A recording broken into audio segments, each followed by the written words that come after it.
This is Erin Cloud and Anna Clark introducing Psychology Department podcast. For our first podcast, we're here with Dr. Arnold LeUnes, a sports psychology professor here at A&M. Dr. LeUnes, how long have you been a professor here?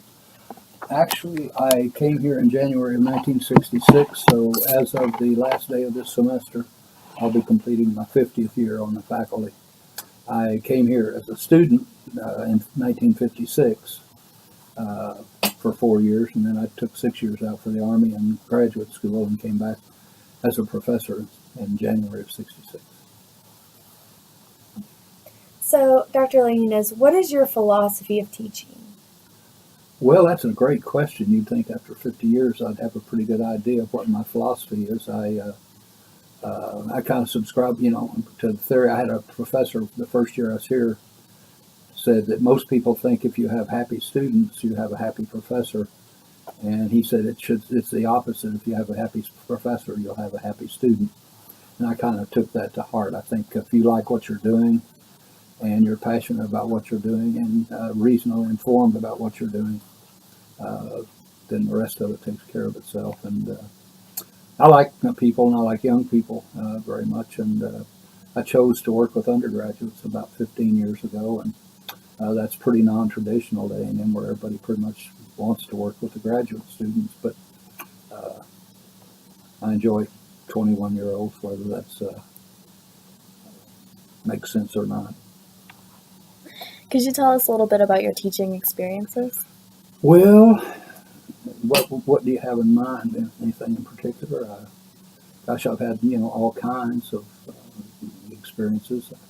I think one of the things that I like most about my experiences is the field trips that I do every semester, where I've taken students to prisons, mental hospitals, schools for what have been known as mentally retarded people and now intellectually disabled, and juvenile delinquents. And to me, that's been one of the highlights of my teaching, because it's a real chance for to see things and learn by doing. And it's a classic case to me of a picture's worth 1,000 words.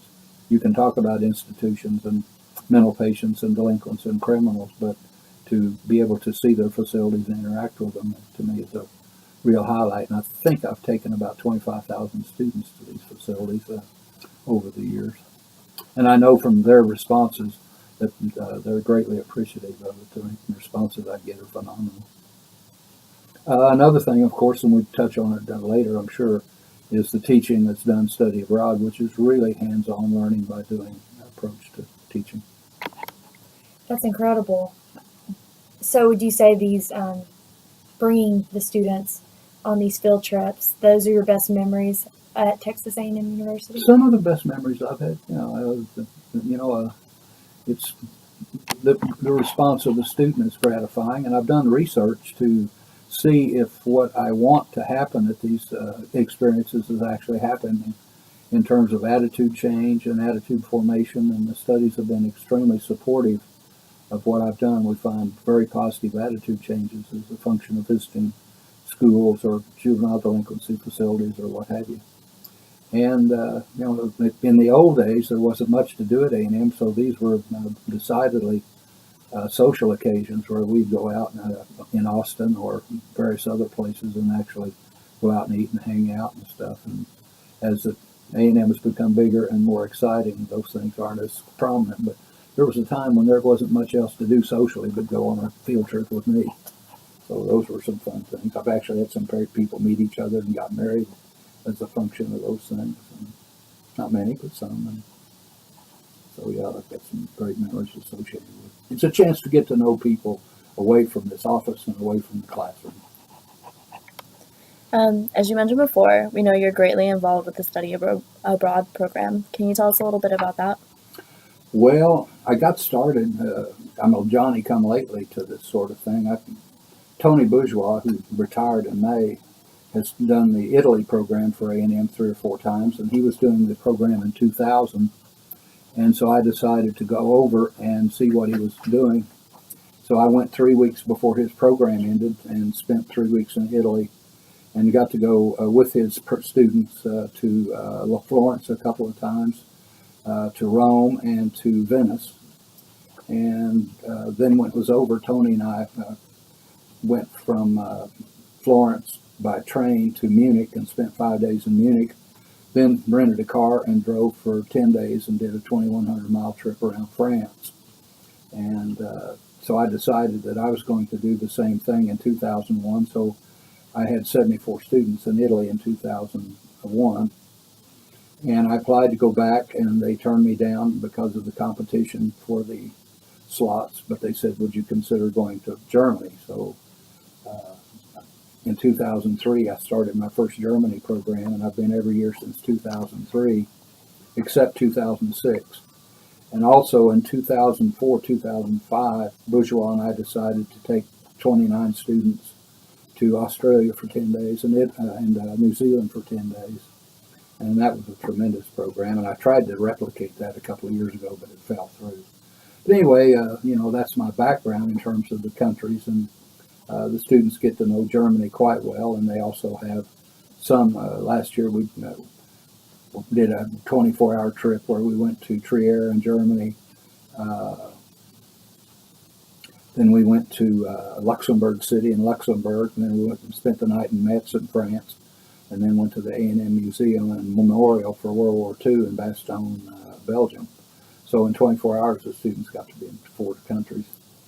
And an Aggie Museum is moving to College Station actually in a year or two as a permanent home for it. But it's about war heroes from A&M that fought in the Battle of the Bulge in Belgium, and they've created this museum there for it's Aggie paraphernalia all over the place, and it's like a step. It's almost like going to the MSC to go through that museum. Anyway, and they also get a 3-day free weekend, and typically the most popular destinations are Paris, London, Amsterdam, Prague, and Barcelona, probably in that order, but they can go wherever they want. But those are very common destinations. So they get a pretty good feel. And some still go early or stay late and see a country. Like I had 5 girls in 2013, went over 10 days early and spent 5 days in France and 5 days in Italy before they started the program. So it's a chance to really get to know Europe pretty well if you do that. Can you tell us about the cost of study abroad programs and scholarship opportunities? Yes, of course it varies. There's some, over, as you know, and there are some over spring break programs. There's some kind of mini-semester programs. I know a friend of mine has taken a bunch of students to Greece in January for 11 days, I think. But my program's a 5-week program, and then, of course, there are semester programs. But the 5-week programs that are done in the summer generally run.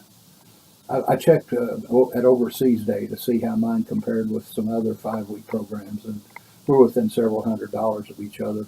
But you could do everything for that 5 weeks, and for about $11,500, maybe to $12,000, which is expensive, of course, but it is what it is. I mean, there's just no way to make it cheaper if you want it to be high quality. Scholarship opportunities, study abroad has 2, roughly $1,000, and you're likely, not guaranteed, but you're likely to get one. And then Liberal Arts has started a program. They have $41,000 scholarships for summer study abroad. And that's not for my program, but it's all study abroad programs in liberal arts for the summer. And I don't know how many of my students got the liberal arts grants last year, but there is the opportunity to pick up a couple of $1,000. I had a student a few years ago who couldn't go with me after finding 5 scholarships through the Office of Student Financial Aid and Scholarships. And she found 5 she qualified for, and ended up not being able to go. So it's expensive, but it's certainly, I would say a semester program probably runs upwards of $20,000. Why do you feel that studying abroad is important for students? It's a shrinking globe. The world is shrinking, and internationalization is so important.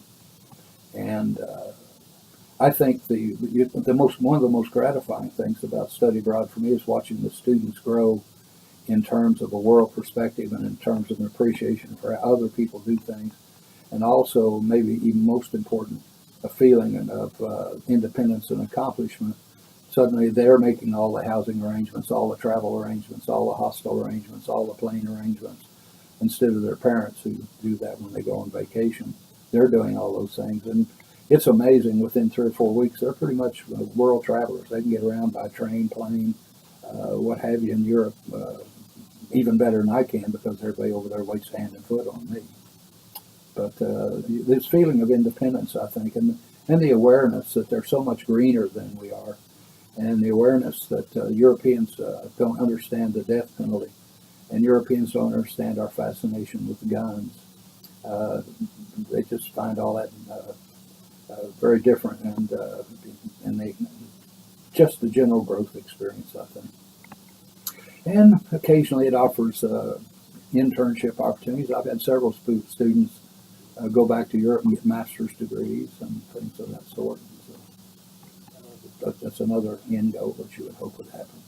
I had one student in 2005 come back, do her degree in a year, teach for America in Philadelphia, and then spend 5 years in Prague teaching music and English. And then she moved to Qatar and taught English there, and now she's in Bangkok teaching English. That's a real wonderful outcome. She's 31 or 2 years old and still abroad. Comes back periodically when the parents chip in for a plane ticket. In fact, she was going to tour my group through Prague one day, and right before we got there, her parents sent her a ticket to come home, so she couldn't pass that up. And I certainly wouldn't want her to pass up a trip home to accommodate my students, but it would have been nice to have a built-in guide. Mm-hmm. And interesting enough, 4 of the girls that she started with, none of the girls knew each other. And my program's almost all girls, as is psychology. The last 2 years, I've had 60 students, 55 females and 5 males. Anyway, those girls didn't know each other when the program started. 2 years later, they were all bridesmaids in the wedding. 2 years later, they all went to Philadelphia to meet the one that was doing Teach for America. And they took a picture of themselves all at the Liberty Bell. And then 2 years later, they all met in Bratislava in the Slovak Republic for a reunion over there, and invited me to come along, but I couldn't go because I was with my students in Germany at that time. But those are the kinds of things. I also saw a couple of girls showing their host parents from Germany around the building not too long ago, and that's another outcome that you would hope would come out of it, that they have a lasting relationship with their German host families. Doesn't happen often, but it does happen. So, Dr. LeUnes, if you could go anywhere in the world with the study abroad program, where would you choose? Well, I love Germany, and probably, even though I've been 12, 13 times, I'm prone to Germany, but I have been tinkering with well, of course, I tried to put the Australia-New Zealand thing together because there is no place, I don't think, on earth more beautiful than New Zealand. And everybody wants to go on that program because of Australia, but after they've seen Australia and New Zealand captures their heart. It's just so beautiful, and the people are wonderful, and they like Americans, and so do the Australians. But I've been tinkering with the idea of trying to put something together in South America, Argentina, Brazil, but I can't get a grip on how I would like to do that. But that probably would be my next most coveted destination, but it's hard to move away from. I loved Italy, and I'd love to go back, but I'll never move away from my German colleagues as long as I can work with them because they're wonderful to work with. They just bend over backwards to make sure the students have a fantastic time. Not a very good question. Now, when I saw that, I thought, where would I go? I've been tinkering also with doing an animal behavior program in South Africa, where maybe I flew to Bonn, Germany for a week or 10 days and did the academic part of the course, and then fly to South Africa and do 10 days just in the wild, doing naturalistic observation of animals. Been thinking about that one too. As long as I feel good, I'll continue. I don't know. That's the best answer I can give you. Well, thank you so much for joining us today, Dr. LeUnes. We will be back soon with another interesting insight into the faculty of the psychology department.